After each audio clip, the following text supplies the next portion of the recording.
significance of various industries. This includes energy, agriculture, real estate development, even mining. However, Secretary, we are witnesses now of the various catastrophes which are either caused by or aggravated by, should I say, inappropriate use of land. So may we be enlightened, Secretary Balisacan, Madam Chair, what is the direction of the national government with respect to land use and classification? Our office and the former NEDA has been pushing for a national land use for I don't know how many years now, a couple of decades. And we are coming back to you again for the 20th Congress. Hopefully we will be successful this time to ask for an enactment of a national land use, because the absence of a national land use is creating all kinds of problems, not just our inability to construct proper infrastructure and our inability to protect our agricultural lands from all these highly valuable, productive agricultural lands converted into non-agricultural uses, and that's why we are losing so many irrigated rice lands, for example. We have had difficulty with mining issues, with location of industries, with protecting our vulnerable areas, environmentally fragile areas because of this lack of national land use. So I appeal to, again, to Congress. It's a LEDAC item in the 19th Congress. Unfortunately, it was not touched. Hopefully this time we can be successful. Madam Chair, if the information of this representation is correct, the House of Representatives' previous Congresses approved the proposed Land Use Act. So, per the information that I got, the challenges are actually being encountered in the upper house, the Senate. So, in brief statement, Mr. Secretary, may we be enlightened, ano po ba talaga yung issue about Land Use and Classification Act? Why, to this date, after 2 decades, according to you, the same has not yet been enacted? There are apparently some conflicting provisions and interests between what the House wants and what the upper house, lower house wants and what the upper house wants. But I think that we recognize, Madam Chair, the difficulty of the national land use, the complexity. It's just like amending the EPIRA law. It's very difficult process. So what we are, the strategy that we will pursue this time is perhaps to decompartmentalize the national land use so that we can take them piece by piece. Perhaps in the first round, we could focus on the land use for the infrastructure system throughout the country, from the tip of Luzon to the tip of the Visayas. Just having that, defining what that transport roadmap, that connectivity roadmap will be, so that you can plan for the long haul, for where those national highways should be, where this inter-island shipping, should be, and we can program the build-up of this infrastructure. As of now, it's extremely difficult to even plan for one because, as you notice, our roads are, just big letter S, or, instead of going straight, just because of this difficulty of, or not having a good our land use for this. So that's our plan, Madam Chair. We will prioritize that bill. It will be included in the LEDAC for approval by or for consideration by the 20th Congress. Madam Chair, this representation just wish to state for the record, we are not against any particular industry. We support agriculture, we support real estate development, even mining. We appreciate its significance to our national economy. However, Madam Chair, with all the catastrophes we commonly refer to now as climate change, I believe that it is high time already that we come up with a national framework pertaining to land use and classification. Mr. Secretary, may I ask if you are amenable to having a council, national council, perhaps to assist all the concerned agencies come up with this Land Use and Classification Act?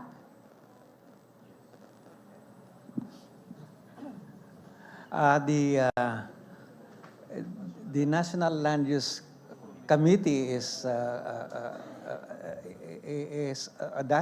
that committee exists. It's part of the Economy and Development Council structure.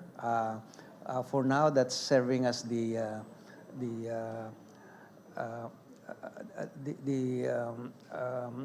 office that considers policy proposals for land use. But I think that we will need to consider whether we will create another agency or not. But I don't think that a special agency is needed. I think that we just need a clarity on what the national land use is, so that the various departments can implement their programs and projects effectively. May I know, Mr. Secretary, if in the Land Use Committee all the concerned agencies are properly represented? Because I understand this is a concern not only of one government agency, but of various government agencies. It's actually a very big committee. It's a big committee. Madam Chair, yeah. It's, in fact, it's quite difficult to call a meeting because it's just too big. And that's understandable because there are just so many sectors that are affected by a land use policy. Thank you, Mr. Secretary. We will definitely support the bill towards the Land Use and Classification Act. My next question, Madam Chair, is for my kababayan from Batangas, the Honorable Secretary Ralph Recto. Sec, marami pong nagko-comment from Calabarzon that Region 4A is the catch basin of NCR, which I totally agree. I totally agree in every sense of the word, both positive and negative. In terms of development, catch basin ang Calabarzon. In terms of damage or perhaps problems, catch basin din po ang Calabarzon. Considering the so many development already that you have brought, not only to Batangas, but in the country as a whole, may I know your thoughts, Mr. Secretary, about how Calabarzon or Batangas in particular can properly take the lead towards achieving the desired land use and classification in a national framework? Thank you very much for your question. I wanted to chime in earlier. You know, Congress passes a law to determine what is alienable and disposable. Okay? The reason why Congress, I suppose, has not been able to pass the Land Use Act is because land use essentially is the power of the local government unit. It is the province and the cities who determine which area is agricultural, which area is residential, industrial, so on and so forth. No? So with the National Land Use Act, you're creating another layer at the top. So naturally, from the point of view of the local government units and let's say developers, okay, they will oppose that they will have to get two permits, one at the local and one at the national, especially if it's a committee with 20 members. Okay? So, to answer your question with regard to Batangas, well, now that because of your assistance and my wife today is governor, we can plan the province properly insofar as our fiscal framework planning is concerned. There is unity in the province, so there's no reason why we're not able to come out with a good local land use act in the province. Knowing fully well as well that there are many investors interested to continue to invest or to invest in the province of Batangas, considering we're very close to Manila. And as I say, Batangas is all here, so near to Metro Manila. So we should expect more investments, and ergo, we have to plan the province accordingly. And that is why you also have the regional development councils, so that there is a mechanism for the governors and the local officials, together with the congressmen, to talk, so that they can also get inputs in determining our land use policy in the region. Madam Chair, if I may continue. Mr. Secretary, thank you for your insights and your comments. Of course, we acknowledge the fact that the LGUs have their respective CLUPs, both the municipalities and the province, but I am concerned as to whether all these CLUPs jive with the National Development Plan. So it is from this light that I wish to push the land use and classification as a national framework, perhaps to synchronize the direction of the local government with that of the national government. Mr. Secretary. I agree with the national land use policy. My comments were in relation to the friction between the local government and the national government and the developers in the middle. Thank you, Mr. Secretary. If I can move to Madam Secretary Amina Pangandaman. Just to remind the Honorable Luistro, you have 30 seconds left. Yes, I'm about to conclude, Madam Chair. Secretary, I understand that this is a concern of various agencies, as mentioned earlier, the land use and classification. So may I know, or may we know, kahit paano po ba nasama ito sa discussion in our current budget process? Is this part of the priorities or programs of the national government as reflected in the National Expenditure Program?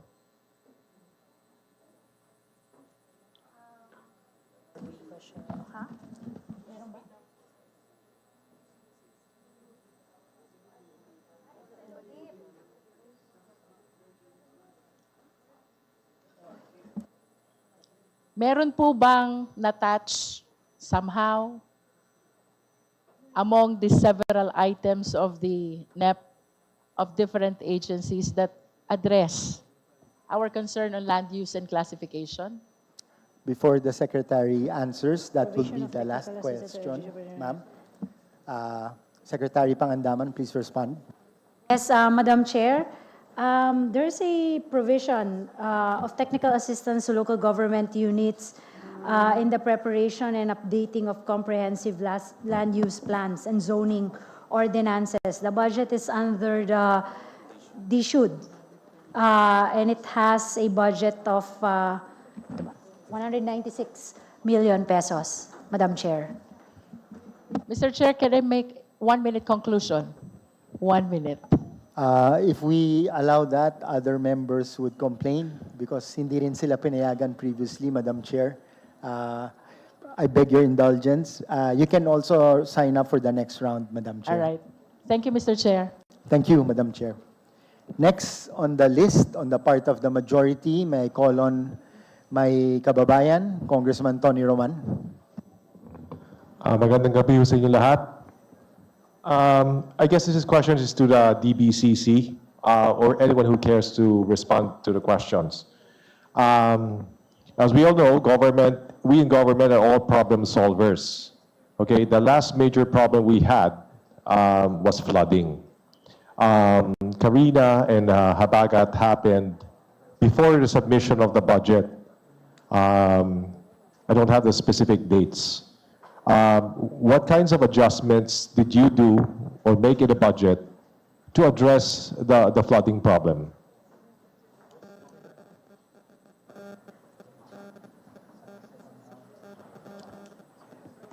Maybe Secretary Amina. Sure. Top of mind, Madam Chair, is the budget under the Department of Public Works and Highways. They Yes. have provided 272 billion pesos for flood control projects under the 2026 proposed national expenditure program, and there's 2.5 billion also under the MMDA. And we just started po, admittedly this is quite new. We have a new program, convergence budgeting on water resource management, which also includes flood control in the conceptualization of the program, Madam Chair. My next question, Secretary Amina, is that what about the NDR-MMC? Was there additional funding given to the NDR-MMC? Yes, For this there's year. additional 10 billion pesos for next year. It is now under the National Expenditure Program, it's 31 billion pesos. And what was the reason for the increase? There are, no, pero ano definition? There are projects that needs yet still to be funded, because when we look at the definition of the fund, prior, paano nga nila sinabi? Ayun, ito po. The reconstruction, rehabilitation, repair, and relief of other works or services, including pre-disaster or in connection with the occurrence of natural or human-induced calamities, epidemics, as declared by the DOH, crisis resulting from armed conflicts, insurgency, terrorism, and other catastrophes occurring in the current year or 2 preceding years. So meron pa pong, I think for approval, na list of projects as referred by the OCD to the executive, Madam Chair. And then the NDRRM fund also is a source of the QRF, of the different frontline departments and agencies.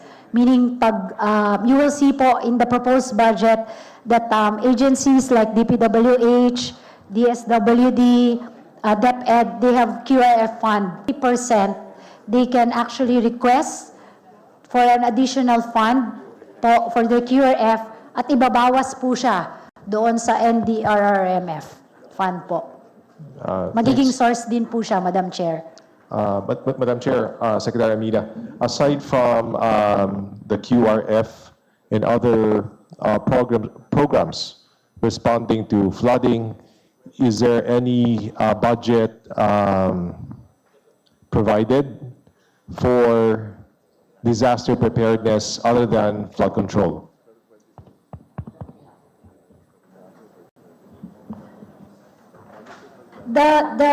If you will notice po doon sa binasa ko, yung 2 years po na nakalagay doon, those that already happened ng mas matagal na po, can already be included in the budget of the agencies, in their level.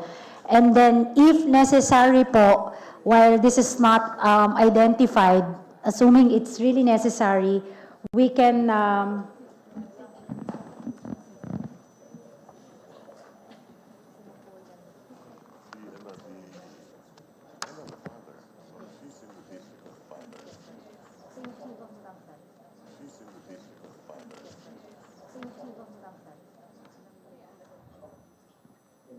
pwede rin po natin kuhanin sa pag kinakailangan po sa contingent fund ng ating Office of the President. Saan po? Sorry. Contingent fund po. Continue.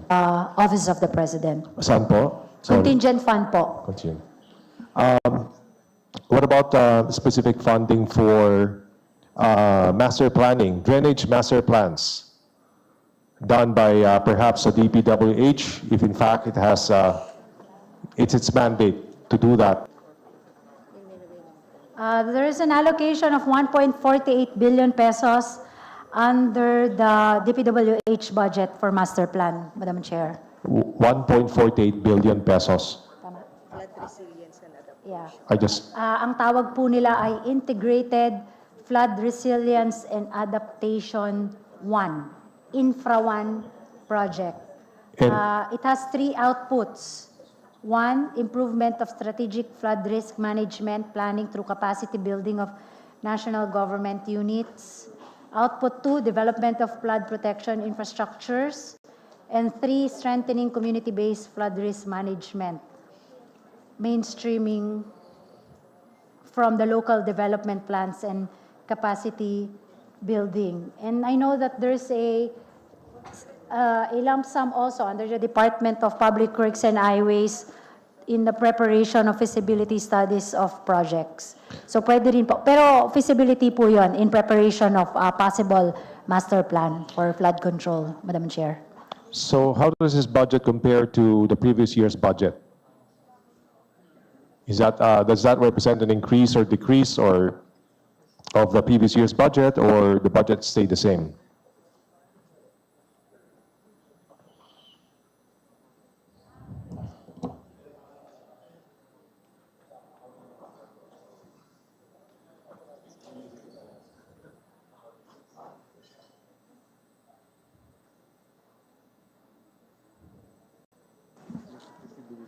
Ito yung sa feasibility study? Ano ba to? Resilience or specific?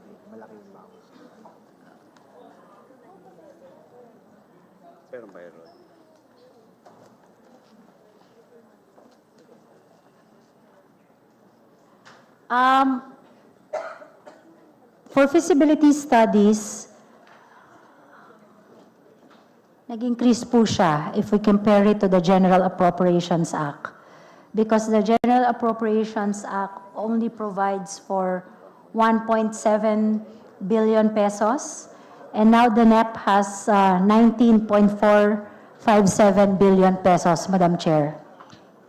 Madam Chair, but for the integrated master plan, the budget set aside for the integrated master plan, you mentioned that it was 1.4 billion. Was there a Yes. corresponding budget for the previous year? Yes, it increased because in 2025, it's 1.12 billion pesos. A minimal increase, Madam Chair. To your mind, so the 1.4 billion pesos allocated for the integrated master plan, do you think is enough to solve to address the flooding problem in the Philippines? Admittedly, Madam Chair, I don't know po because I'm not an expert in that field. But maybe what I can share is that, like this morning, I was in Quezon City, and I would like to note that yung Quezon City government po, meron na po silang nagawang master plan for their flood control. So I suppose po the other local government units, at least in Quezon City, as also one. So maybe we can just have close coordination with them to be able to consolidate all this master plan, Madam Chair. A question related to that. When you set the budget for this integrated master planning, is there any kind of coordination that happens between your department and the local and the DILG or the LGUs to see if there's any overlap in master planning? Madam Chair, who proposes the budget, the level for that purpose. Sila po? Sila po. DPWH po. Okay. To your knowledge, is there any kind of coordination that DPWH does with the LGU? Just asking. I'm not aware. I cannot answer for DPWH, Madam Chair. I I guess the next question is for Secretary Balisacan or even Secretary Amina. You agree, Mr. Secretary, that addressing the flood problem is essential to our development as a nation?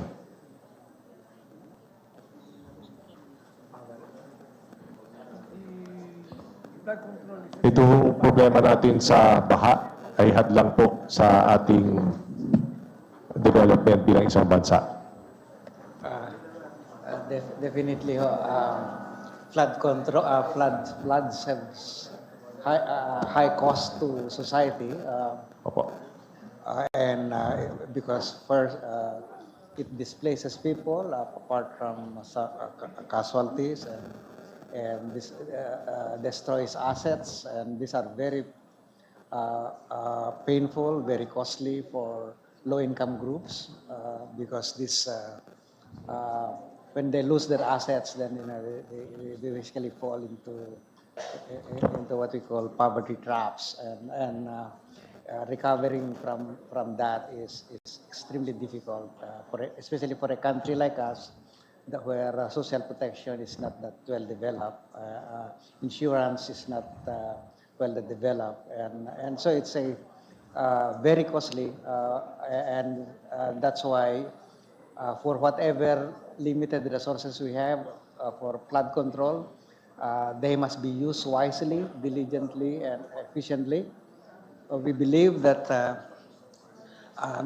Madam Chair, that those flood control projects are useful, and there are so many of those projects that are needed to protect people from destruction. But we just need to improve the way we do flood controls. Earlier, there was mention of a national framework for land use. Do you think having a national framework for flood resilience or flood mitigation would help? I do believe so, Madam Chair. For example, just even in looking at how and where we locate residences, for example, we just look at the Sierra Madre, for example. You would see so many subdivisions constructed on a watershed, which should not have been allowed, because those watersheds, when you destroy those watersheds, you create a lot of problems downstream, and where the siltation problems that Marikina River or Pasig River, it's part of the destruction that is done upstream. So the flood control, the way we see it at DEPDev, Madam Chair, it should be seen as an ecosystem. When you build a dike or when you build a canal, you look at the entire system, so that river basin approach, so that flood control would meet the usefulness that it's intended to.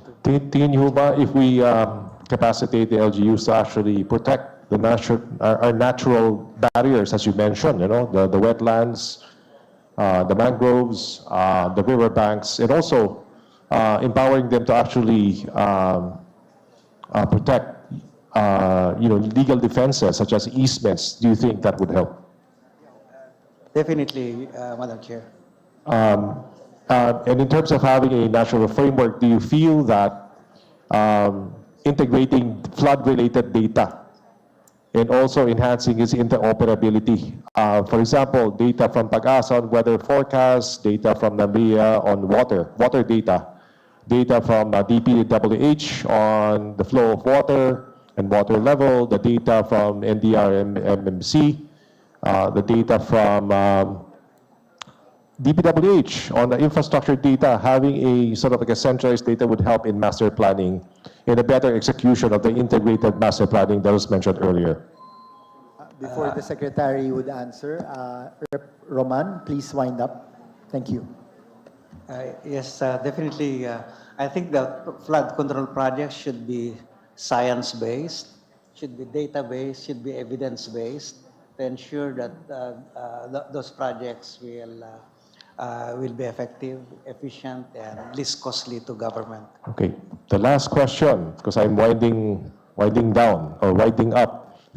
How does the budget protect small farmers and fisher folk? No, let me rephrase.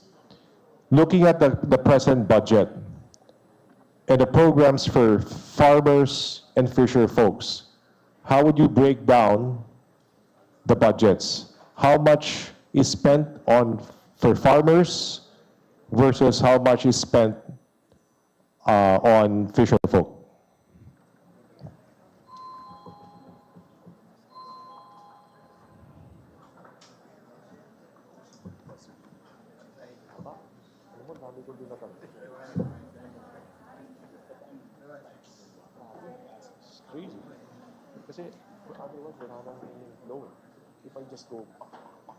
Excuse me, Rep. Roman, was your question directed to Secretary? Secretary Pangandaman? Amina, sorry. Okay. Can you repeat the question? We all know that there are programs for farmers to assist our farmers, mechanization, training, seeds, post-harvest capabilities, even clustering. And for fisher folks, there are also programs, provision of bancas, fish nets, perhaps training, credit facilities, if any. Looking at, on a macro level, at the spending for farmers and fisher folks, how would you break it down? And you don't have to be precise, you can just give a ballpark figure. Anong sagot mo? Okay, tama ka. O sige, ano ka na? Hindi, nasaan yung pinakita mo? Okay, if you will look at the budget of the Department of Agriculture, you will see their major programs. They have banner programs. The biggest of them all is the National Rice Program, which corners 38% of the total banner program of the Department of Agriculture. There's also National Livestock Program. There's also National Corn Program. There is also National High Value Crops Development Program. There's National Organic Program. There's National Urban and Peri-Urban Program. There's Halal Food Industry Development Program. There's National Fisheries Program. And then there's Credit Facilities Program.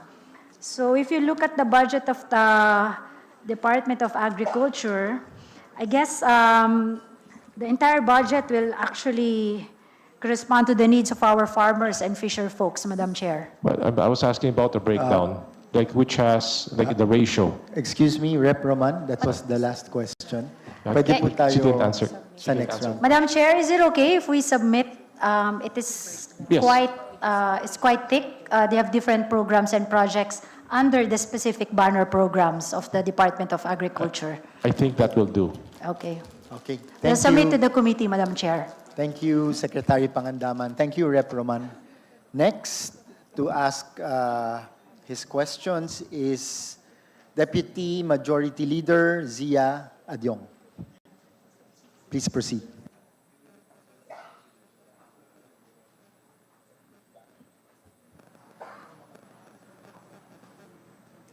Bismillahirrahmanirrahim. Assalamualaikum warahmatullahi ta'ala wabarakatuh. Thank you, Mr. Chair.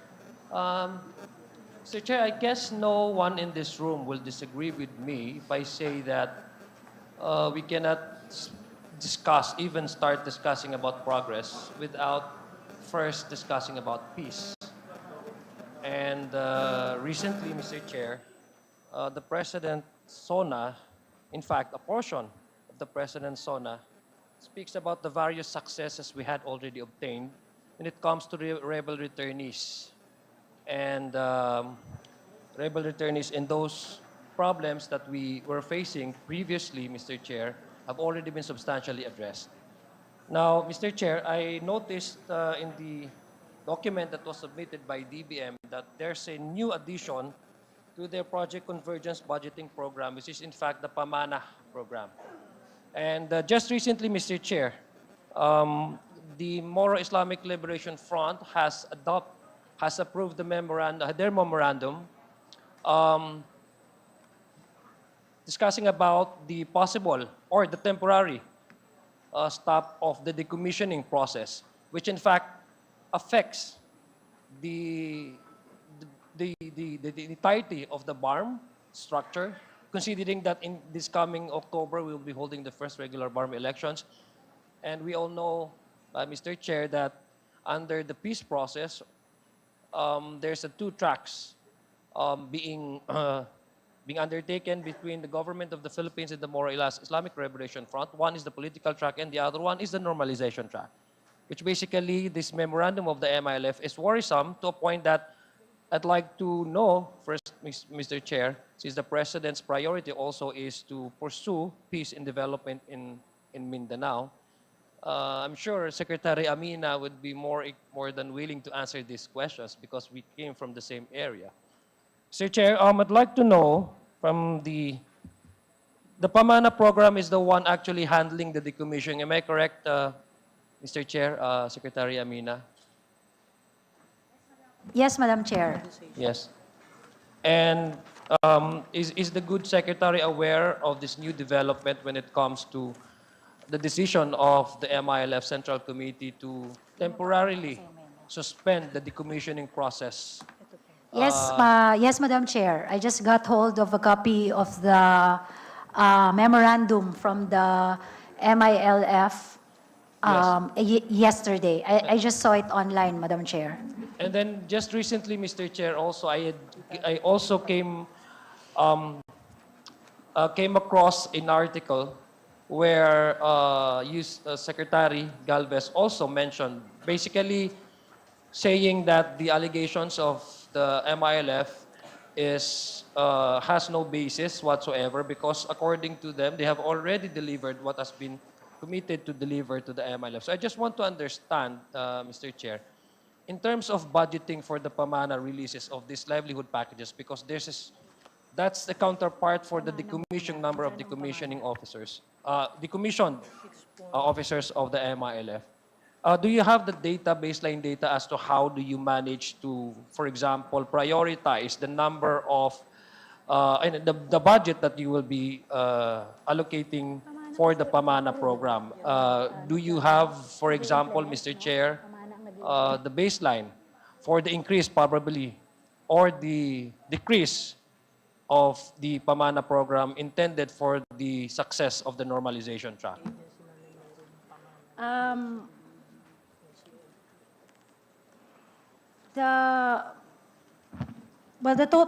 If I can just, Madam Chair, under the 2026 National Expenditure Program, we provided 6.3 billion pesos for the PAMANA program. And it is divided among agencies. There's a budget provided for the DSWD. There's one for NCIP. There's a sum also that is being managed by the UPAPRU, and there's one also being managed by, wala yan. Walang PhilHealth. So these are, and PhilHealth. So it's the implementing agencies who actually identifies the programs and the beneficiaries of the PAMANA program, Madam Chair. Mr. Chair, is there an increase from the previous budget in 2025 versus the one that is under? I'm sorry, Mr. Chair, I haven't glanced over the exact details of these PAMANA programs under NEP 2026, but is there an increase or decrease of the PAMANA program from last year to this year, Mr. Chair? There's been a slight decrease of roughly 200 million pesos, Madam Chair. And which agency is that? Because I believe this is a convergence, parang interagency siya eh, a convergence program eh. So which agency, Mr. Chair, may I ask Secretary Amina, which agency has a decrease in terms of their request for the PAMANA funding? DSWD, Madam Chair. Medyo nabawasan po yung sa DSWD. Would you know, Mr. Chair, what would be the basis for the, because of the number of decommissioned, or is there a problem in terms of absorptive capacity? Remember, Mr. Chair, I would presume, for example, that if there's a decrease in the Pamana program, it only goes to say that there are quite a number of decommissioned officers that have already been decommissioned. No? Kaya nga medyo nababawasan kasi tumataas yung nag-decommission ng mga officers nila sa MILF. That's why the budget is also decreases. So I would like to know. Yes po, Madam Chair, I'm confirming. Medyo bumaba po ang absorptive capacity ng DSWD po. To date, it's only 30%, Madam Chair. Which Mr. Chair, which regional offices of DSWD has a problem in terms of the implementation of the Pamana program? I will have to get the information from the DSWD Secretary, Madam Chair. Okay, thank you. Deputy Majority Leader, please wind up. Yeah, Thank I'm you. winding up. Mr. Chair, I brought this up because, Mr. Chair, this will have a bearing in terms of not only of our national security concern, but it was also, in a way, it will, parang it would go back to zero naman, to all the accomplishments we had obtained in the last couple of years. So since we are also looking at the possible elections farm elections in 2025, that would be a problem if, for example, MILF decides to temporarily halt their decommissioning process. Again, I'm saying this, Mr. Chair, I'm bringing this to the attention of our guests here because the President has mentioned specifically in his SONA that there are various accomplishments in terms of peace process and the rebel returnees. And the first thing that comes to mind, Mr. Chairman, if you talk about peace process, is in Mindanao, and the only actors, I guess, the only actor that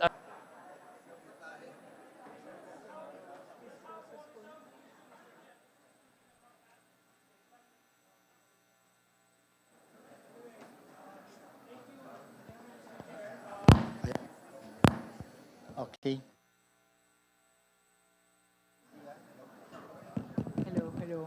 Hello. Yan. DML Zia, thank you. That will be the last question. Yes, Secretary Pangandaman will answer.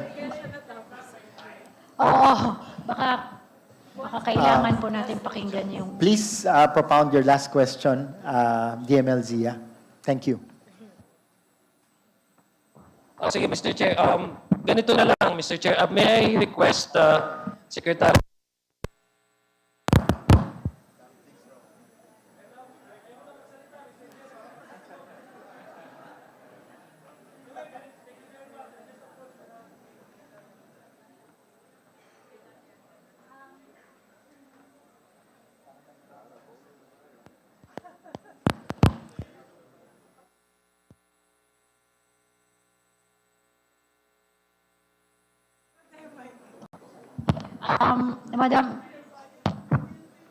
Madam Chair, naintindihan ko po yung gusto kababayan po sa Lanao del Sur. Kahapon lang po namin na-receive yung kopya ng memorandum from the MILF, and I agree that it will greatly affect po our existing efforts with at least for the BARM region kung hindi po natin itutuloy yung mga intervention po. Mga intervention po sa national government in terms of yung mga pamana projects po at yung normalization programs po natin na nakalaan para po sa kanila.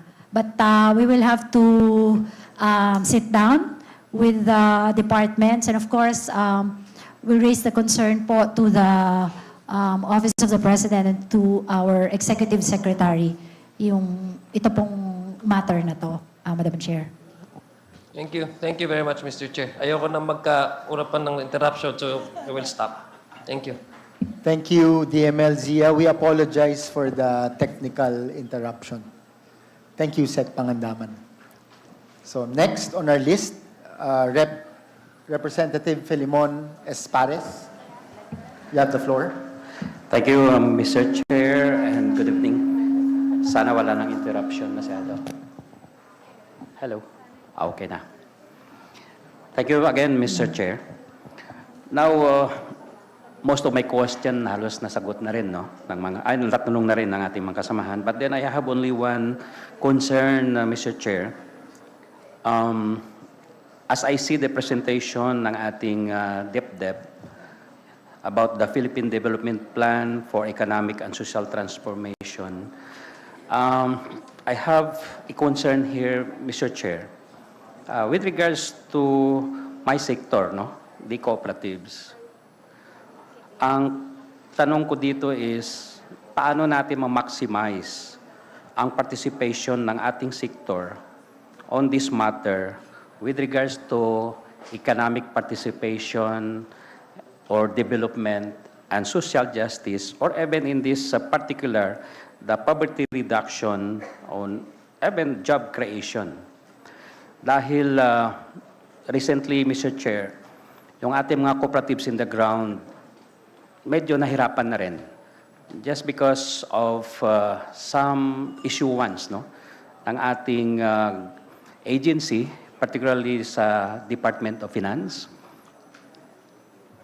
on the requirements, no, na pahirap ito sa ating sektor. Itong requirement of the individual identification, tax identification number, when they are going to apply tax exemptions with the BIR. So nung una, hindi naman ito very serious na na-implement. At recently, may mga penalties and revocation provisions na yung ating MC. So maraming cooperatives ang halos apektado at lahat, no? Dahil pag ni isang individual member ng co-ops ang mag-apply ng tax exemption privileges or tax exemption certificate, kahit may isa doon, pwede hindi sila mabigyan ng tax exemption certificate at may penalty pa. Tag 1,000 pesos per member na walang TIN. So the effect dito, Mr. Chair, is that sino magbayad ng tag 1,000? Siyempre, yung mga marginalized nating mga members dahil wala silang TIN. At they cannot really afford to get such TIN. Una-una, wala naman silang sapat na income para iobliga na kumuha ng tax identification number. At the same time, ito rin yung mag-caution, mag-prohibit ng membership sa mga marginalized sector natin. Itong mga farmers, fisher folks, laborers, itong nagtitinda ng mga barbecue. Dahil pag wala silang TIN, yung mga co-ops natin, they have no recourse is pa-dismember sila para hindi mapiktuhan yung cooperative na mag-operate. Dahil kung hindi, they cannot avail the tax exemptions. Okay, so that's one effect. And then the other one, of course, pag may gusto pang mga farmers, fisher folks, or any informal or mga maliliit nating mga taga-tinda na gusto magpa-member sa co-op, ang co-op has no recourse na i-accept pa yung kanilang membership. So sino ang naapektuhan dito? Of course, itong mga marginalized people natin, na ito yung concerns natin na dapat tulungan.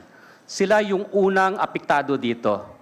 So, yung mga regular employees, yung may mga income, wala tayong worry doon dahil una-una may mga TIN na yan. So, again, Mr. Chair, matagal na rin natin na kinakausap dito yung ating BIR. Una-una, we are thankful that the Cooperative Code in 2008, nandyan yung privileges of tax incentives for cooperatives. But then, ang nangyari, nadagdag itong mga requirements na wala namang connection ang individual tin with regards sa application ng cooperative to the BIR kasi si co-op may tin din. At siya yung nagtatransact, hindi yung individual members. So bakit natin pahirapan yung mga individual members?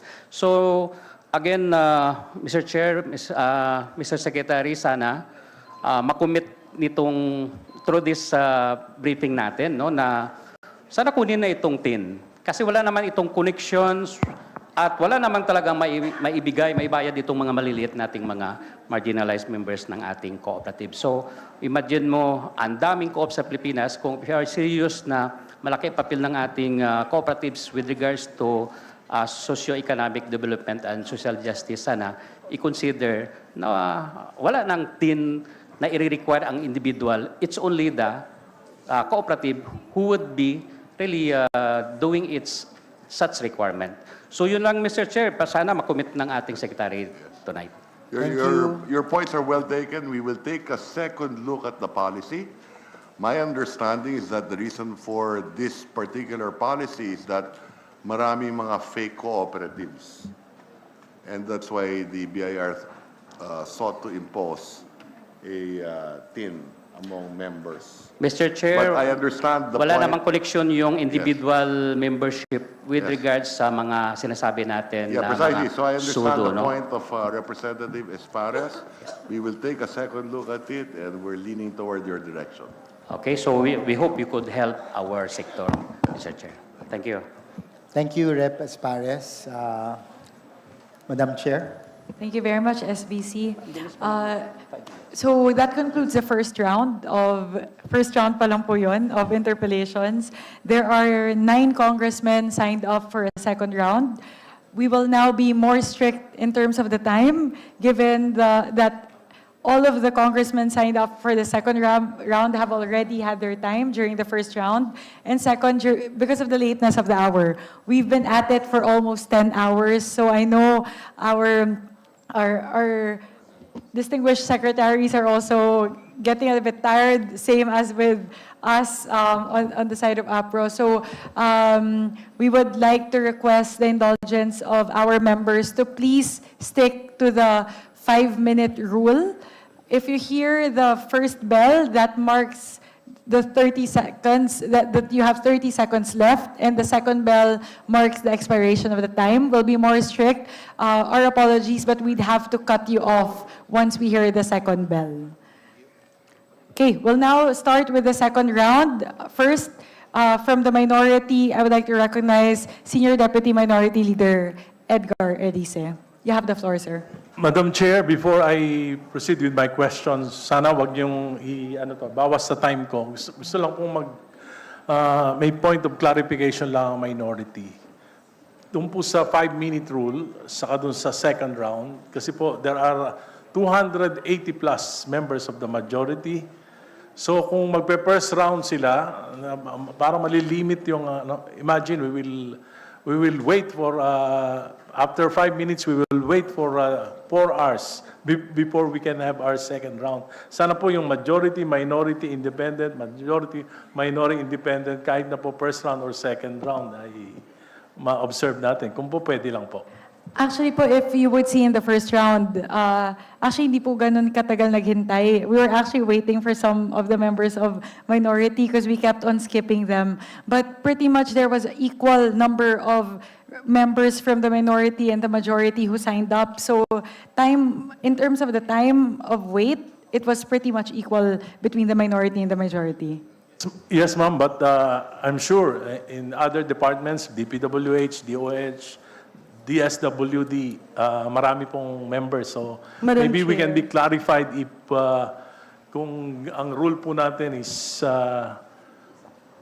minority, independent, majority, kahit na po magpaulit-ulit. We Kung would pwede have, lang po. yes, apologies, SDML Iricia, we would have to stick with the internal rules as approved by the Committee on Appropriations. We're in under Section 10. Section 10, the last paragraph, the last sentence of the first paragraph says, that the list of interpollators shall indicate majority, minority, and independent members, and minority members shall be given priority, followed by independent members in alternating order with majority members as far as practicable. So we'll have to stick with Madam the Chair, internal if I rules. may, Madam Chair. Yes. Very quickly. DS Madam Green. Chair, with due courtesy to a person that I truly respect, our Senior Deputy Minority Leader, for the record, we always do first round as first round, second round as second round, regardless of the number of the members of the majority and the minority.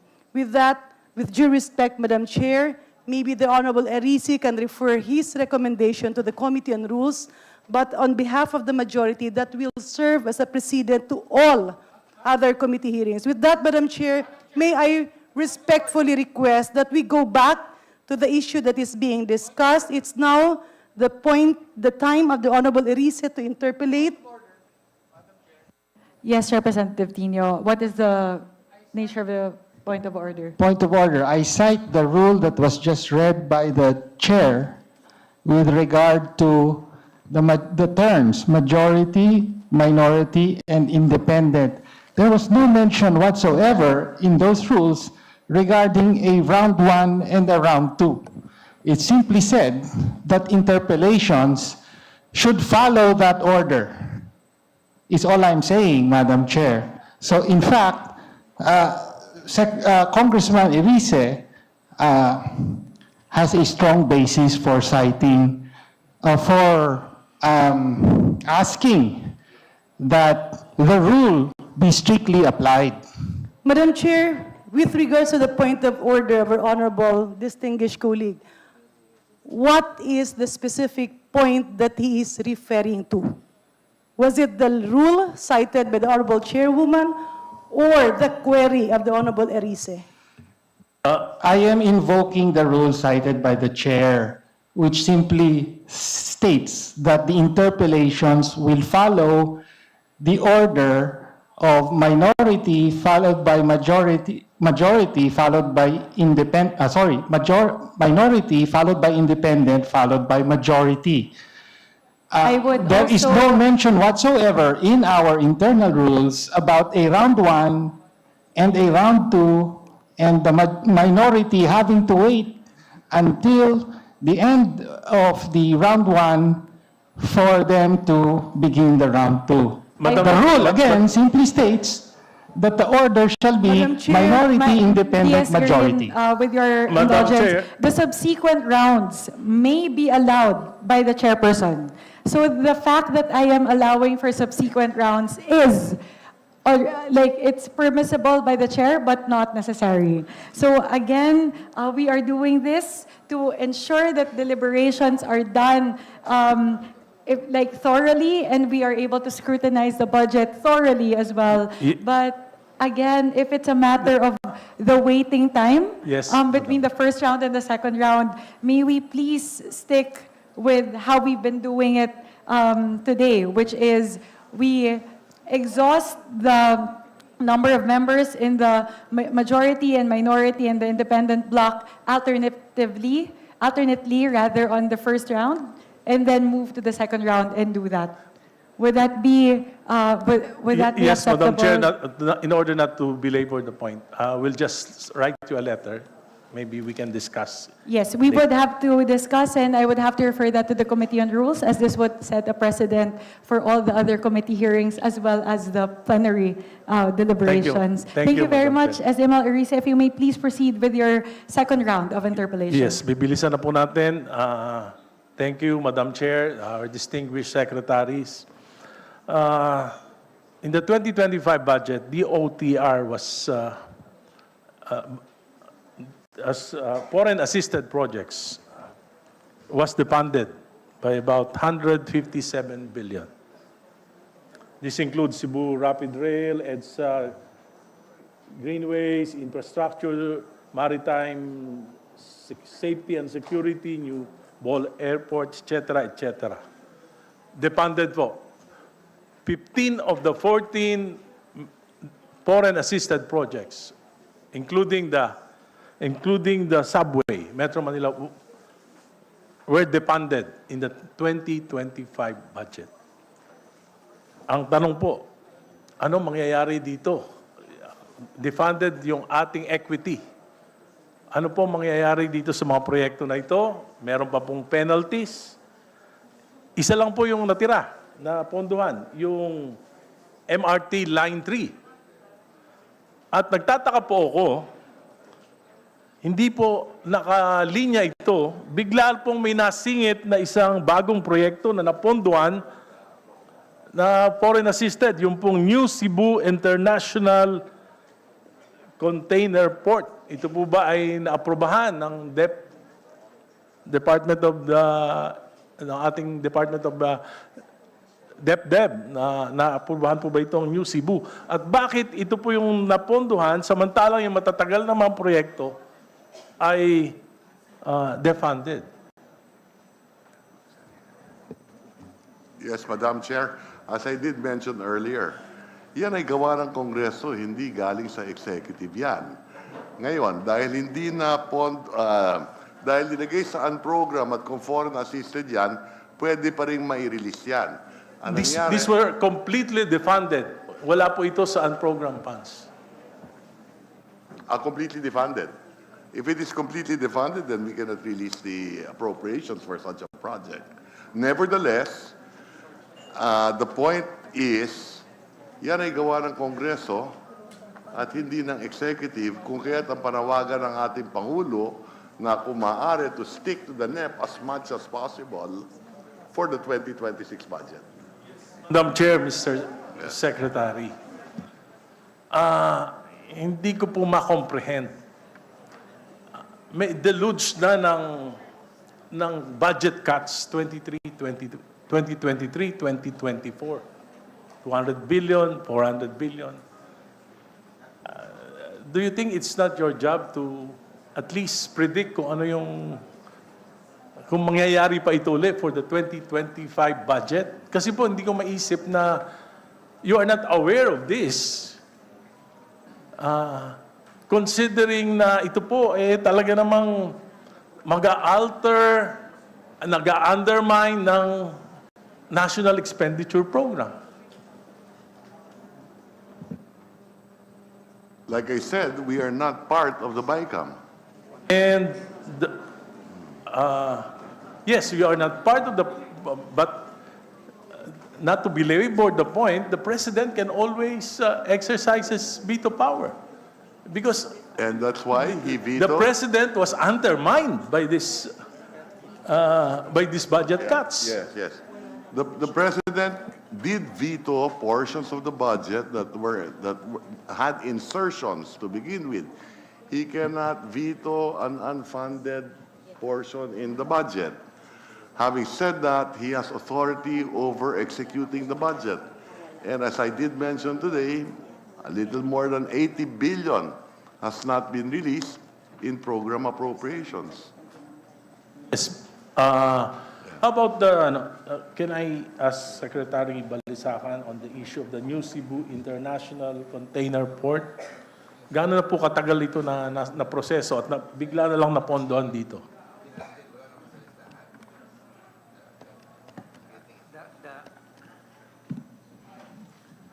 The New Cebu Container Port was approved by the NEDA Board last June 25.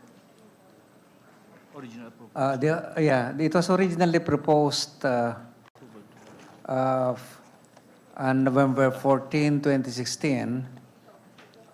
The original approval was noong pang November 14, 2016.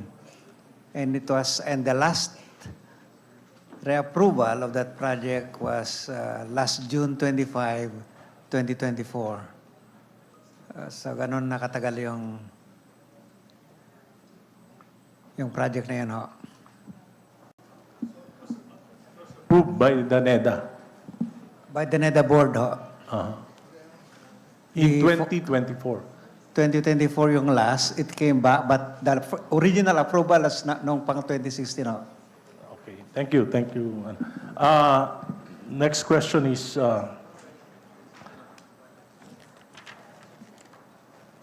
yung pong can you enumerate yung mga nakinabang ng mga departments at yung pong na-perwisyong mga department na increase at na-decrease nitong budget cuts na ito. For example, DepEd,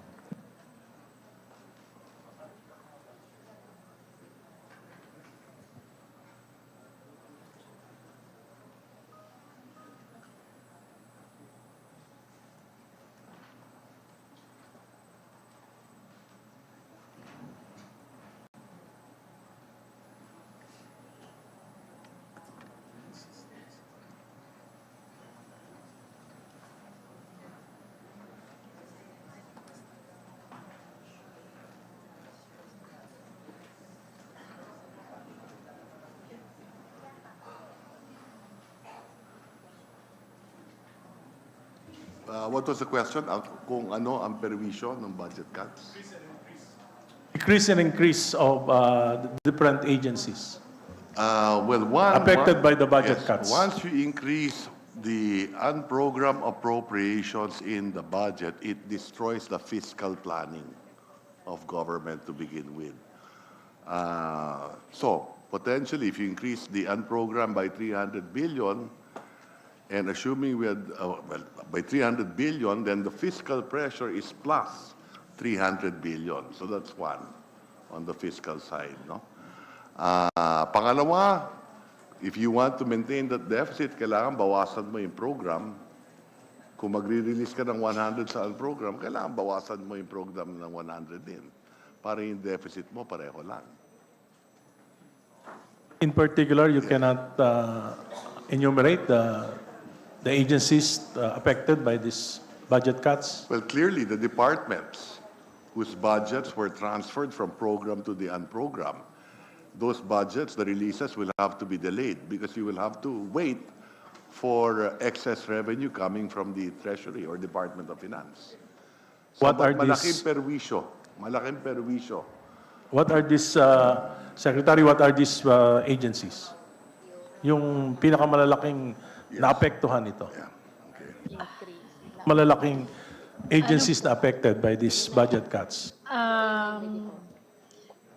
DOTR po, malaki po yung nabawas sa kanila. Sa DepEd, may nabawas din po sa kanila. Sa Department of Agriculture, meron din po. We have the numbers here po. Madam Chair, I can provide the committee and your honor po with this information, Madam Chair, and the details po. In the 2026 budget, magkano po yung nakaalat for subsidy for the 20 pesos rice? 10 billion, Madam Chair. 10 billion po, Madam Chair, under the Rice for All program. How 10 about billion. the promise of President BBM of 1 million houses every year? Magkano po yung nakaalat for the houses? Sa 4PH po, we provided 700 million, no? More than 700 million for that. But meron po kasing, we have a new secretary, it's Secretary Alaling, and I know that meron po siyang bagong programa. So I guess pwede po natin siya tanungin pagdating dito. And they will use po yung escrow funds na meron sila for the project po, Madam Chair.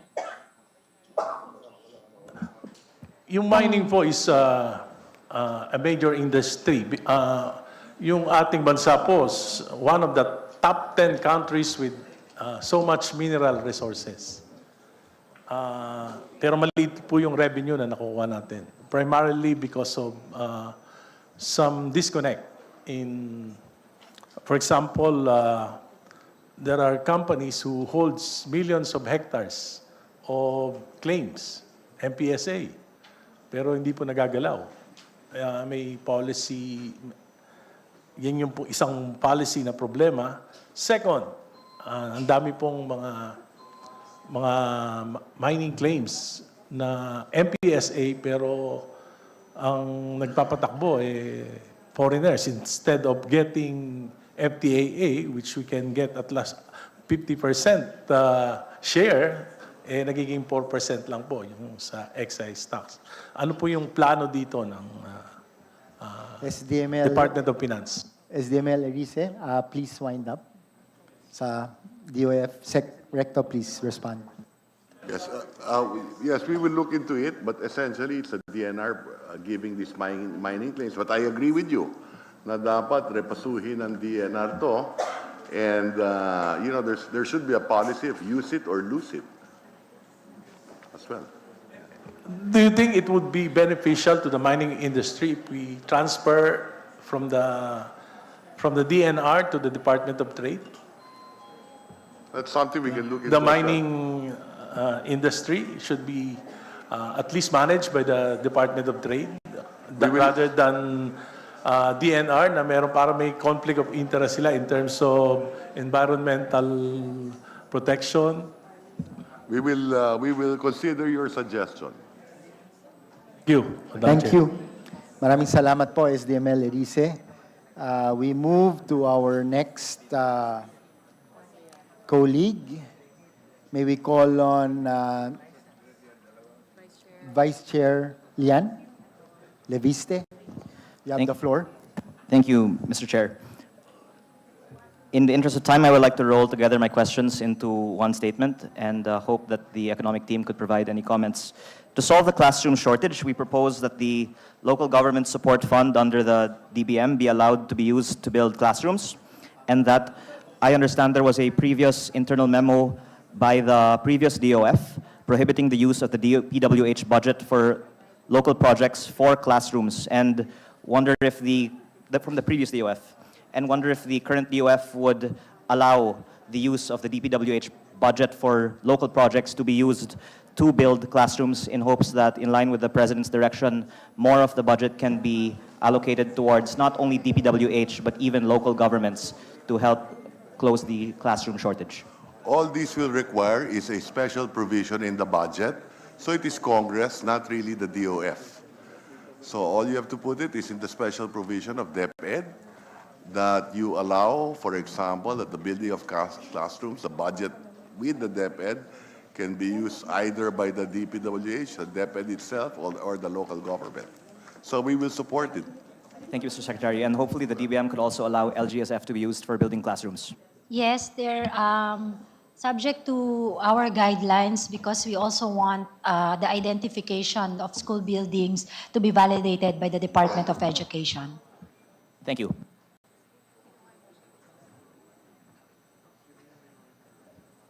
Thank you very much, Vice Chair Lian. We now move to our next colleague. May we call on DML Tino? You have the floor, sir. Thank you, Mr. Chair. Meron po tayong PowerPoint. Di ko alam kung ready na. Pero kung hindi pa ready, isang tanong muna. Sabi ni Pangulo sa kanyang SONA, mga kickback, mga initiative, errata, SOP for the boys. Yung ibang terms dito, siguro pamilya na tayo lahat, more or less, mga kickback. Pero ano po yung errata? Pwede po bang matanong ang DBM Secretary?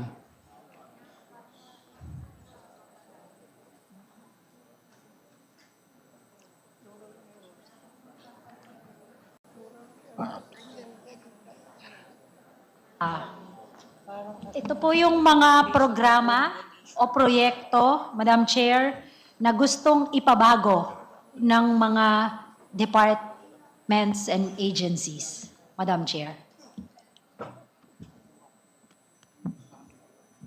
Madam Chair, binanggit ng Pangulo, kahilera ng mga kickback at SOP. So, ang tanong po ngayon, sabi nyo, nanggagaling sa mga agency, magkakaroon pa po ba ng errata? We are concerned, Madam Chair, yun po yung definition namin ng errata. Now, kung ano pong nangyari doon sa proseso po ng the legislative process in the previous years, we are not aware po, Madam Chair. Kasi sa DBM, we don't actually allow errata because it's part of our KPI, Madam Chair. So the question, Madam Chair, Mr. Chair, Madam Chair, was magkakaroon po ba ng errata para sa 2026 budget? Supposedly, wala po, Madam Chair. Okay, sige, hanggang doon na lang po. Supposedly, wala po. Okay. Next question. Unprogrammed appropriations. Next slide. Ay, sorry.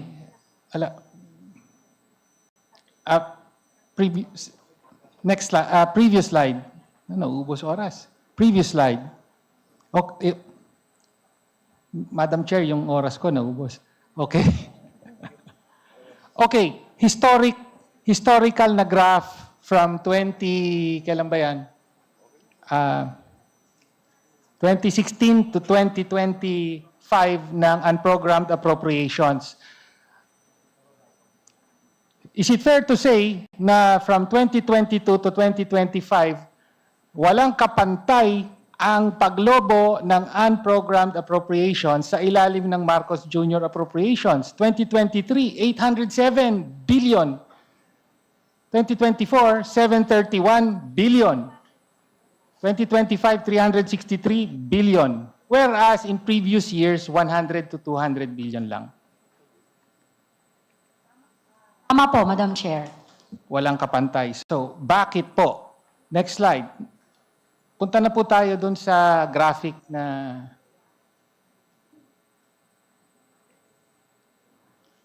sana po hindi nababawasan yung oras. Next slide. Next slide. Yan. Okay. Bakit ganon? Kami may nakitang pattern, Madam Chair. And in fact, I was intently listening to Secretary Ralph because he's basically alluding to the same thing. Meron po tayong nakitang padron na ang tawag natin bawas, dagdag, habol, no, or budol for short, no, na nagpapaliwanag sa nangyayari.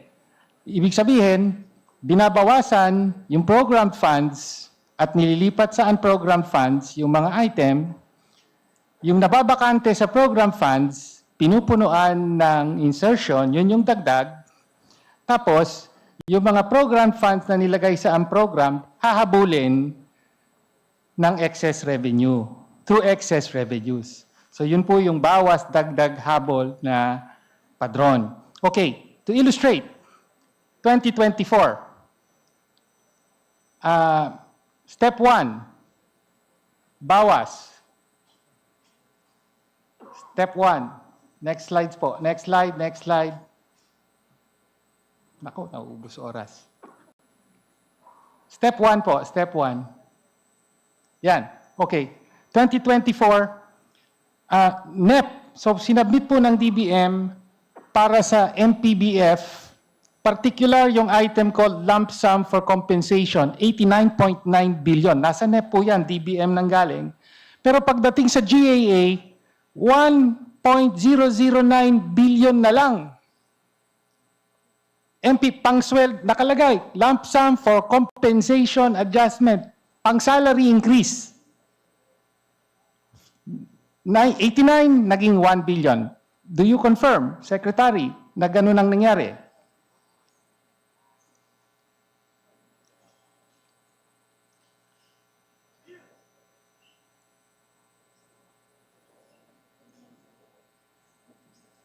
Is that for...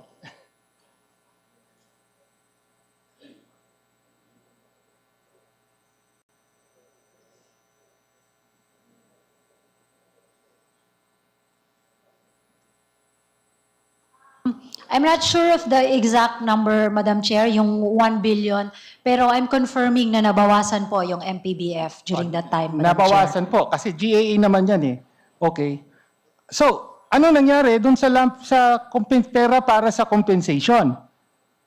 Nilagay po sa unprogrammed. Magkano po ang nilagay sa unprogrammed para sa salary increase for 2024?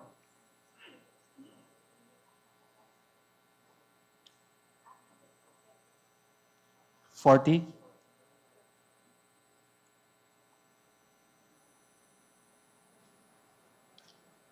Actual release po is 45 billion for the salary increase, Madam Chair. Okay. So yung program, may pera na, dapat nilagay sa unprogrammed 45B. Okay. So, ibig sabihin nun, nabawasan ng 89 yung program, may blanco ngayon. Di ba? Anong ginawa sa blanco na yon? Diyan pumasok yung dagdag. So, step 2, dagdag. Ano yung nadagdag? Congress, pag budget, Congress abhors a vacuum. Pag may espasyo, pupunuan. So, ano po ginawa? So, ang dagdag po ay, eto na, flood control, MAIP, AIX, AKAP. So, because of the time, nakita nyo na lang. Basically, nadagdagan ng flood control, 50B, MAIP, AIX, etc., 35B, 14B. Okay. Habol. So, insertion. So, in other words, magkaugnay po yung bawas, yung binawas at nilagay sa unprogrammed at yung paglobo ng insertions. Directly related. Yep. Paano yung habol? Ano nangyari sa salary increase? May pera na dapat nilagay sa unprogrammed. Hinabol po with, next slide. DML Tino, Opo. time is up. Please ask your last question. Yes. Thank you. Opo. PhilHealth funds. Okay. As you know, the DOF issued an order for PhilHealth to ano bang tawag doon? To revert or to parang yung excess funds nila ay ibigay sa treasury amounting to 90 billion pesos. Tama po, Secretary Recto? Sumunod lang kami sa utos ng Kongreso. Tama po. Ang nailipat ay 60 billion, hindi Okay. 90. DML Okay. Tino, that is the last question. Okay, to wind up, Mr. Chair, so kaya po ang naging epekto, inintay yung pondo ng PhilHealth para mabayaran yung salary increase. Kaya po yung SSL first tranche, kailan po nabayaran? Usually, Enero, pero for 2024, kailan po nabayaran?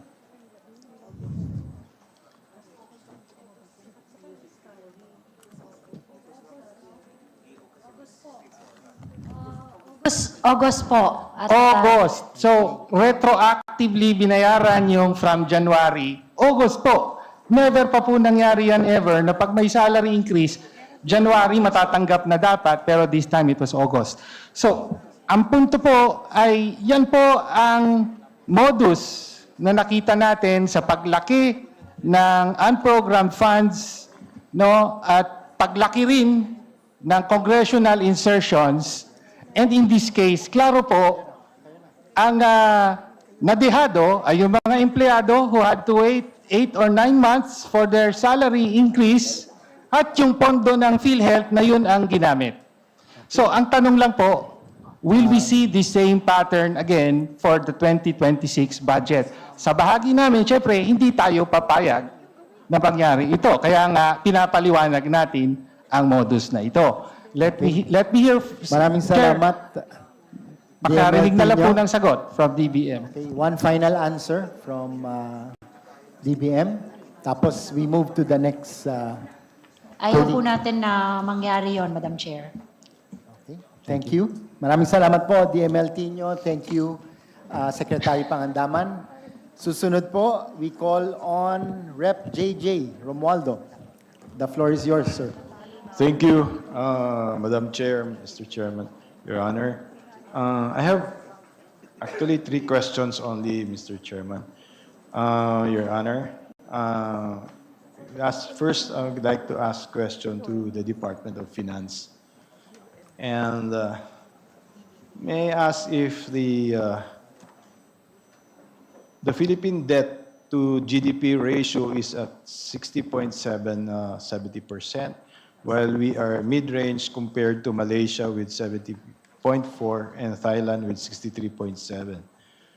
Other ASEAN neighbors are significantly lower, like Indonesia, Vietnam, and Singapore.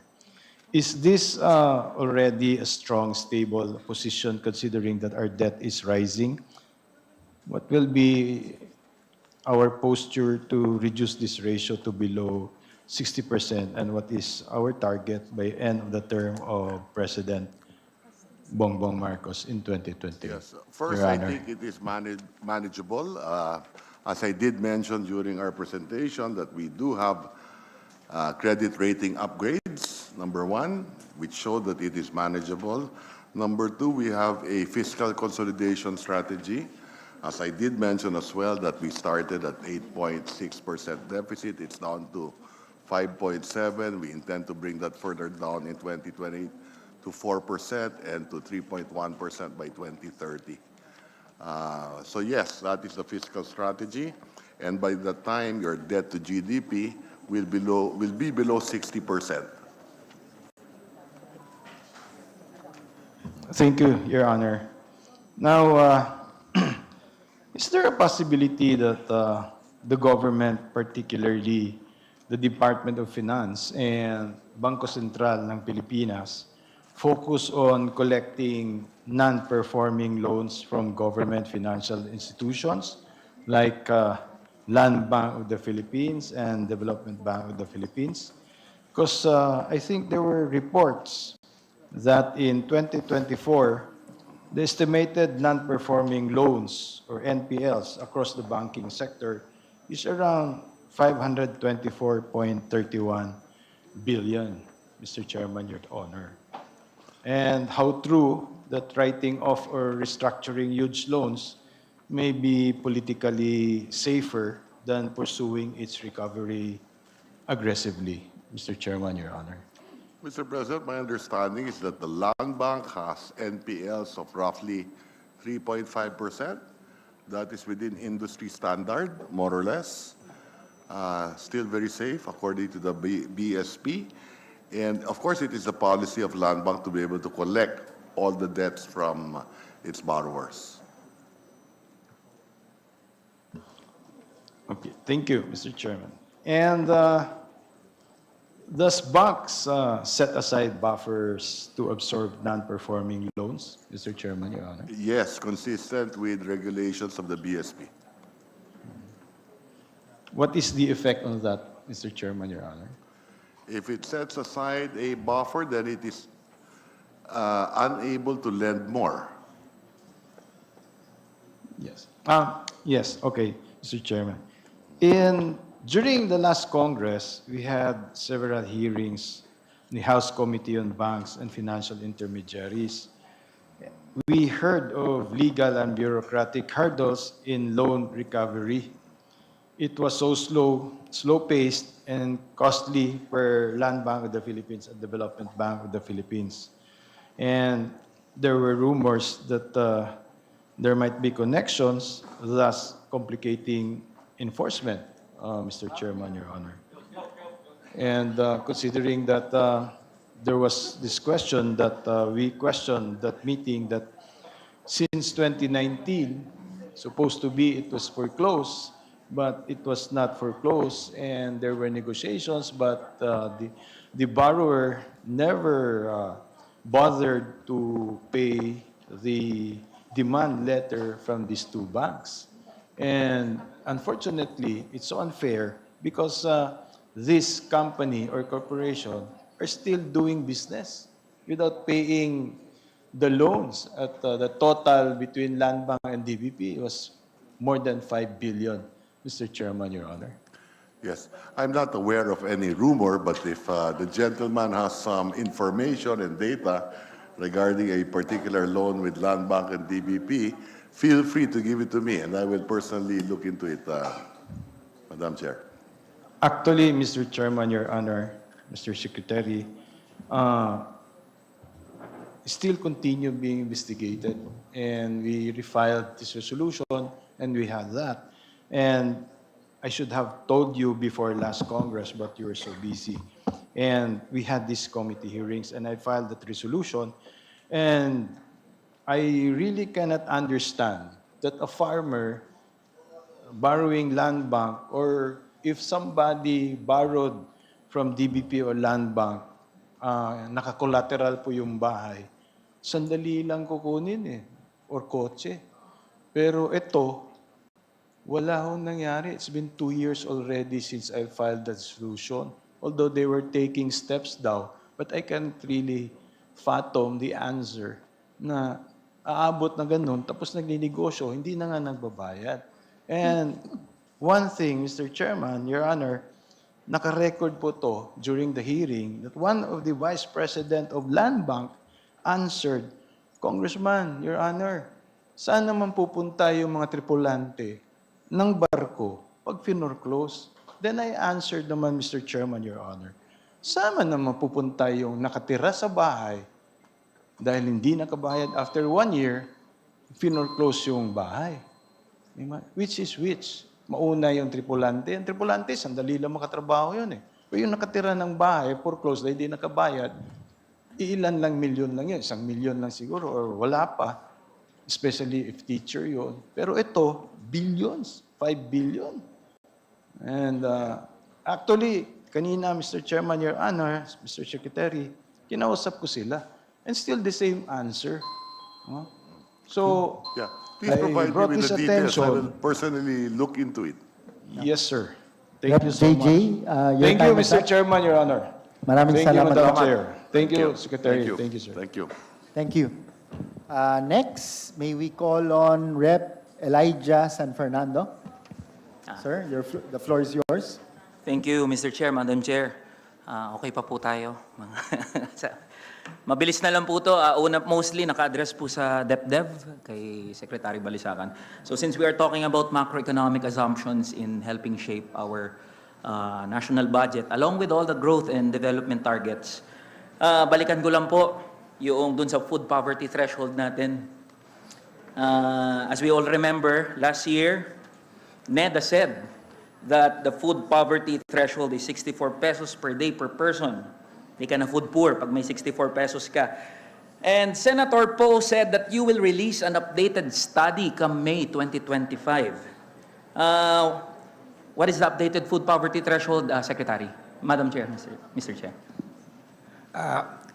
PSA has and other agencies have been undertaking that review, Madam Chair, and with the intention to apply that new threshold for the upcoming poverty estimates for 2025. We'll do a survey of households this year, and that new methodology will be employed for that purpose. So, Mr. Chair, Madam Chair, tama po ba na wala pa na updated? Wala pa, review pa yung mga information kasi this is a interagency work including the Department of Health, the Food and Nutrition Research Institute, which will be the one that determine the menu that are consumed throughout the country for representative households. Madam Chair, Mr. Chair, so that means, are we sticking to the 64 pesos per person per day as the basis of the food poverty threshold? Unlikely, no, because it's being upgraded to take account of the comments received, as well as to take account of the changes in the consumption patterns that are observed in the data, as well as the inflation and the composition of food bundles. Opo. So, mas pasimplihan ko po. So, wala pa po tayong figures, Mr. Chair. Wala pa. But again, because we'll conduct a survey and we release poverty estimates for this year, we definitely will have to approve that those new sets of poverty thresholds in the next couple of months. Mr. Chair, Madam Chair, laking problema po nun. Wala pa hanggang ngayon na numero tayo na mabanggit. Kasi napakahalaga po nun eh. Kasi kung ano man po ang policy statement po ng DEPDev ngayon, yun po ang umuhubog dun sa mga pulisiya natin. Ang hirap naman po niyan, pinag-uusapan natin, paano pauunlarin ang kabuhayan ng mga manggagawa at ordinaryong Pilipino if we cannot determine or at least give a justifiable amount of food poverty threshold. Because, Mr. Chair, Madam Chair, I have tried that. 64 pesos per day. Bumili po ako sa tindahan, nagkautang pa ho ako. May utang pa po ako. Kaya gusto ko pong tanungin yan para sa kaliwanagan din po ng mga nanonood natin ng mga kababayan, mga manggagawa at ordinaryong Pilipino. Dahil deserve din po nila malaman. Papaano o ano ang batayan ng ating pamahalaan sa pagdetermina ng mga statistics natin, pag sinabi umuunlad ang ating kabuhayan ng mga manggagawa at ordinaryong Pilipino, ano ang batayan natin dyan? At napaka-importante po niyan dahil yan ang magiging framework natin sa pagbuo, pagbalangkas ng budget for the next year. So we will just request po sa DEPDev if we can have materials that you have, especially the methodology that you will use in determining the food poverty threshold. We will definitely submit such document, Your Honor, when it's already available. But let me just Yes po. note that in my presentation this morning, we showed that whether you apply the old threshold that we were using or apply a higher standards like the ones that are used by the World Bank for middle-income countries, you will see the same pattern that there has been an improvement in that poverty reduction objective. Thank you, Madam Chair, Mr. Chair. Now, on to my next question. In 2018, NEDA Secretary Ernesto Perña said that for a family of 5 to survive, take note of the term that they used, survive. For a family of 5 to survive, they must earn 42,000 pesos a month. That is in the assumption that 2 workers are working in a family of 5. Meron po ba tayong updated na ano dito, Secretary, Madam Chair, Mr. Chair? Magkano po ang kinakailangan ng isang pamilya para sila ay mabuhay ng disente sa isang buwan? I think that Secretary Perña is also referring to the same poverty threshold, which I said is being reviewed now and is being revised to reflect the comments received from various stakeholders, including various agencies of government. Okay po. Thank you po. So wala pa rin po tayo na magamit. Kasi ginagamit ko rin po sa presentation ko yan eh. Anyway po, dito po sa mga susunod ko na tanong, magsasalita po ako on behalf of the CSOs. So sasagot na lang po yung mga kasama natin sa economic team, address to the CSOs. Ito po isa, rather than macroeconomic assumptions, can we use the situation of children as the center of our budgeting framework? This is in connection to promoting child budget and expenditures tagging and tracking, or CBET, and public financial management for children framework. Madam Chair, nagkaroon po kami ng public expenditure financial assessment this year together with our development partners.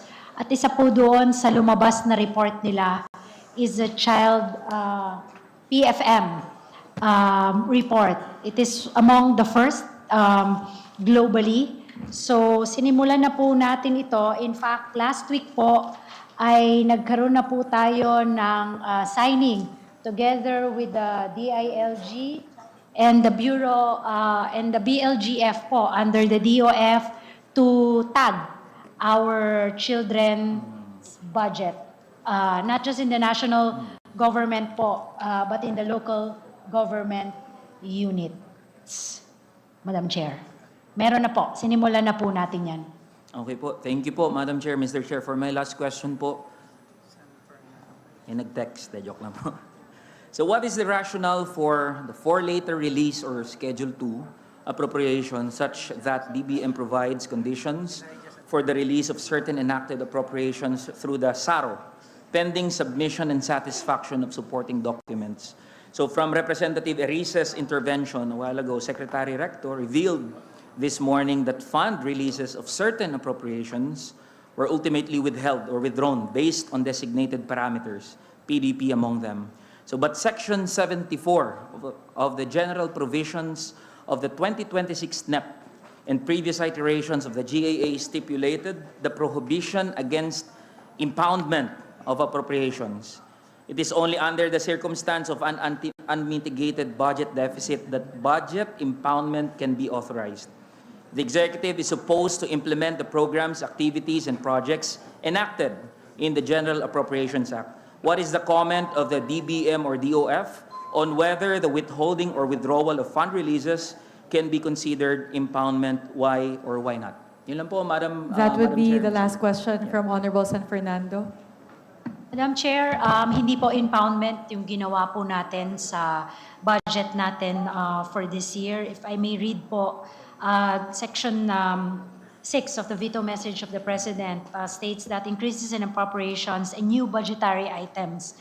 In the exercise of the budget execution function vested upon the executive branch, it is understood that the increases in appropriations and new budgetary items introduced by the Congress in this budget shall be subject to the national government's cash programming, observance of prudent fiscal management, applicable budget execution rules and procedures, and approval of the President based on the program priorities of the government. Hindi po natin ini-impound, i-release po natin siya basta i-request po at ma-justify po ng mga departments and agencies na kinakailangan po nila yung mga nagbago doon sa ating budget from National Expenditure Program, Madam Chair.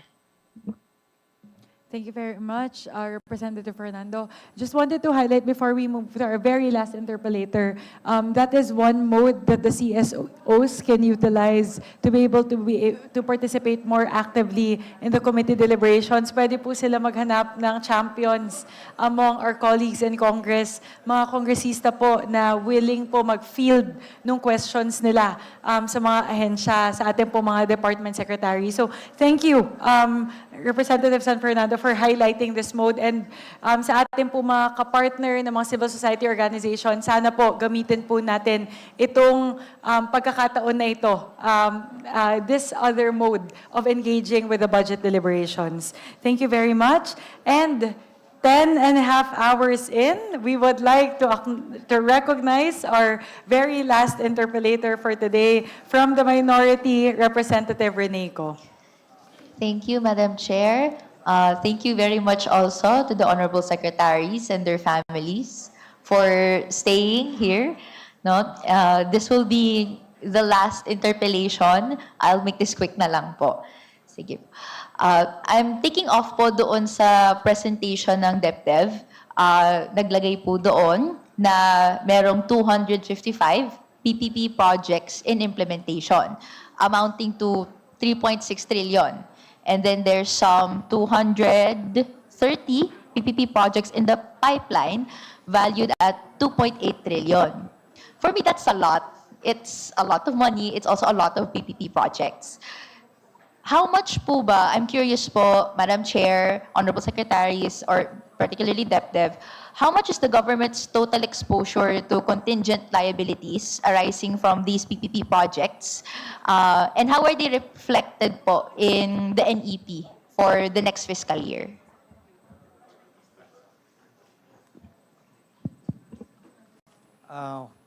We are monitoring the exposure, and DOF is actually the ones who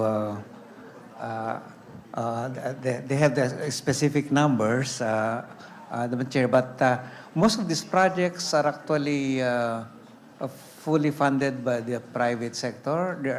The only times where we have availability payments, that is subsidy provided by the Philippine government, are mga socially oriented projects like hospitals, for example. But I think for even for our airports, we do not provide subsidies or availability payments for this. So the big ticket projects do not provide subsidies. I think the PPP projects where we provide subsidies are the ones that, but the cancer center that's still being finalized with the University of the Philippines. What else? Otherwise, the big ones like the NAIA, the National International Airport, they're actually the ones that give incomes to the government. rather than government providing subsidy to this government. Madam Chair, Honorable Secretaries, to clarify, are you saying po na walang translation sa NEP 2026, yung contingent liabilities? Si DOF can possibly answer that, Madam Chair, because they're the ones keeping the books on the availability payments. But today, it's nothing really serious, but in so far as the NEP is concerned, my understanding is that there's 3.6 billion under a program, risk management. Risk management program, Yes. Honorable 3 Secretary. billion, yes. Madam Chair, what safeguards, if any, are there being instituted to ensure that these PPP guarantees, to ensure against these risks, they do not burden future budgets or pass undue risks to taxpayers? Yeah. It goes through the ICC process, the PPPs, but we also realize that now that we've simplified PPPs, dadami yan. So I think they have to report to the PPP center as well. Yeah, there are reforms already initiated in the PPP code.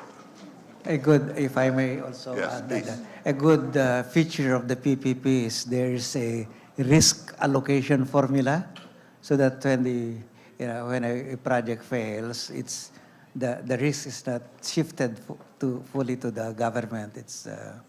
That depends on the source of the risk and the type of risk.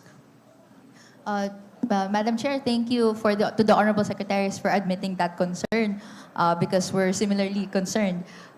So can I ask if DEPDev and DBM, can they disclose po ba which sectors or flagship PPP projects represent the biggest fiscal risks? Is there a report that DBM, DEPDev may submit to provide this information po?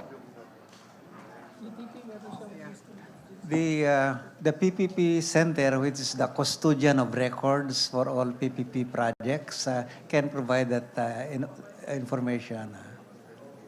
Except for those, of course, there are confidentiality information there, but I think for information of that nature, that should be they can be made publicly available. So, Madam Chair, Honorable Secretaries, can we get a commitment that we will be able to receive a report on these information? We can. We will ask our PPP Center to provide that, Madam Chair. Okay, thank you very much. Thank you for also mentioning the risk management program. For years now, but I think we just started 2024, we've included in the budget a provision regarding RMP, and it covers commitments made by obligations of government in PPPs. Can DBM and DEPDev provide a breakdown on how much has been dispersed annually for RMP and for which projects? So there's a line item, but has that been dispersed? Can a report be provided? To date, there's none yet. There's an 9.6 billion allocated for RMP. But since 2024, 25, 2026, or 2025, there's been no disbursement yet. Yes, to date, Madam Chair, wala pa po. Okay. Thank you, Madam Chair.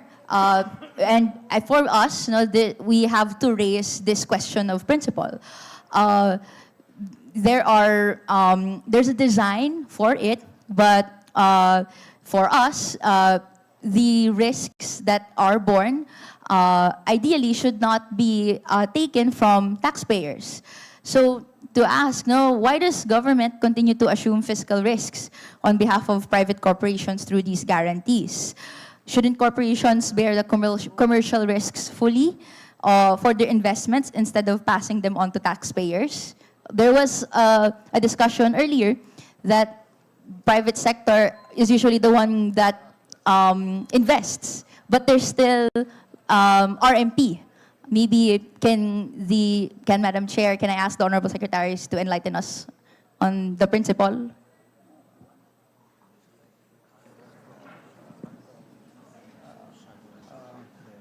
I think the contract that the parties signed with government provides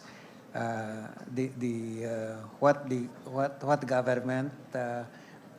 government's obligation is with respect to certain type of risk, sharing of the risk, and I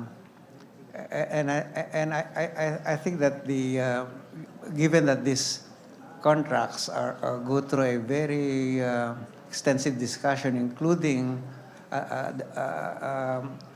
advice by what do they call this one?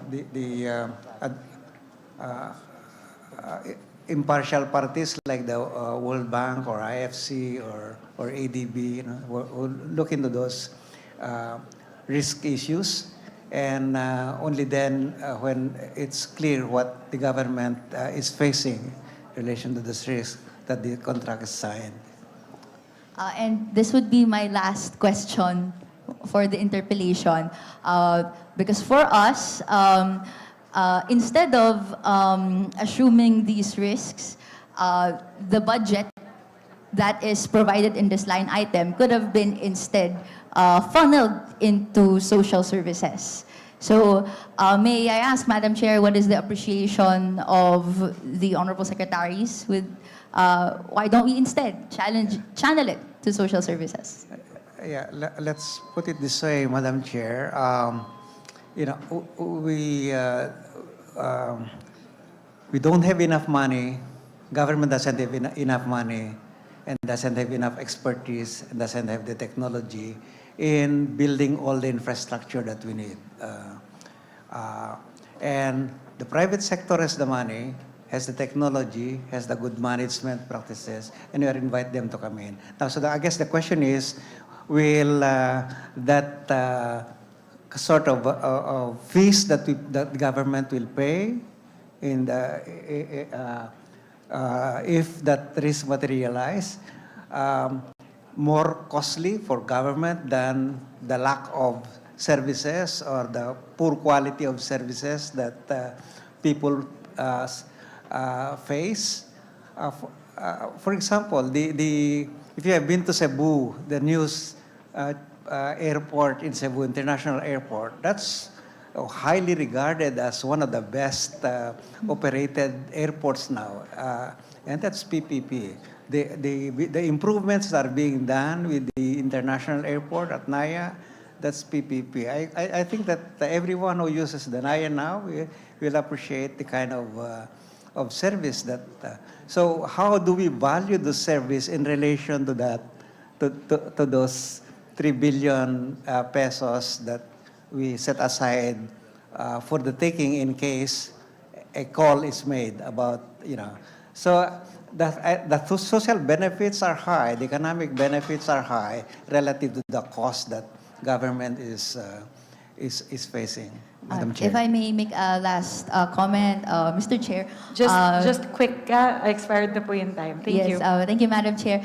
Actually, the topic of NAIA privatization is specifically or precisely the subject of the resolution that the Makabayan Bloc has filed, and the discussion of whether whether we can escape the debt trap that we are in is a subject of a different, maybe a more expansive committee or discussion that we'd like to undertake at a future date. Thank you very much for the time, Madam Chair, Honorable Secretaries. I yield to the floor. Thank you very much, Representative Ko. Madam Chair. Yes, SVC Garcia. Madam Chair, after more than 10 hours of exhaustive discussion, may I now move that we terminate the budget briefing of the DBCC? I so move, Madam Chair. Any second? Second the motion. Thank you very much. It has been moved and seconded. The motion is carried. The budget briefing of the Development Budget Coordination Committee on the macroeconomic assumptions and fiscal targets used in the formulation of the FY 2026 National Expenditure Program is hereby terminated. Thank you to all of our secretaries. Thank you to all of our Madam Chair. secretaries, to Sorry po, hindi pa po adjourned. Sorry po, just one more motion po before everyone, go ahead po. Madam Chair, I move to suspend. Briefing is suspended and will resume on August 20, 2025 at 9 o'clock in the morning. Thank you very much to our distinguished secretaries, to Secretary Amina Pangandaman and the DBM family, Secretary Ralph Recto, and to the DOF family, to Secretary Arsenio Balasacan, and to the DEPDev family, and to Deputy Governor Abenoja, and to the BSP family. Thank you very much, everyone, for your time and your valuable inputs. Thank you.